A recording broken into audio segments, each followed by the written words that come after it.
चापेकर किचनमध्ये तुमचं सर्वांचं मनापासून स्वागत। आज आषाढी एकादशी आहे, त्यानिमित्ताने मी खीर बनवणार आहे। त्यामध्ये दुधाचा वापर अजिबात करणार नाही। आता ती खीर कशी बनवायची ते बघूया। खीरीसाठी आपल्याला लागणारे साहित्य आहे ओलं नारळ, भगर, विलायची पावडर, काजू बदामाचे तुकडे, साखर आणि तेल। त्यासाठी सर्वप्रथम मी नारळ मिक्सरमधून काढून घेणार आहे। नारळ मिक्सरमधून काढून झालेला आहे। हे बघा, मी या प्रकारे हे नारळ काढलेला आहे। तुम्ही तुमच्या आवडीनुसार पातळ किंवा घट्ट करू शकता। आता मी यामध्ये तेल घातलेलं आहे। तेल गरम झालेलं आहे। आता मी यामध्ये काजू बदामाचे तुकडे टाकणार आहे। तुकडे छान लालसर रंगावर येईपर्यंत तळून घ्यायचे। याला छान रंग आलेला आहे। आता यामध्ये मी भगर घालणार आहे।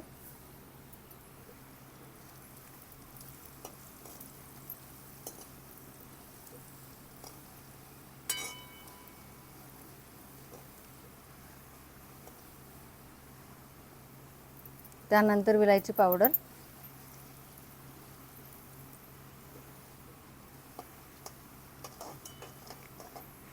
आणि लगेचच नारळाचं दूध घालणार आहे।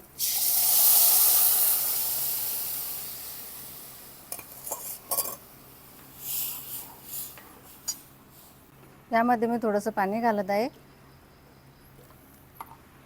तुम्ही तुमच्या आवडीनुसार घट्ट किंवा पातळ ठेवू शकता। खीरीला उकळी येईपर्यंत मी झाकण ठेवणार आहे।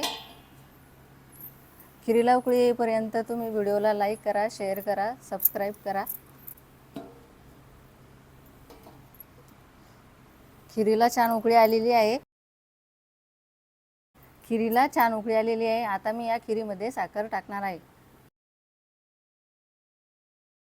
आता मी या कढईवर झाकण ठेवणार आहे।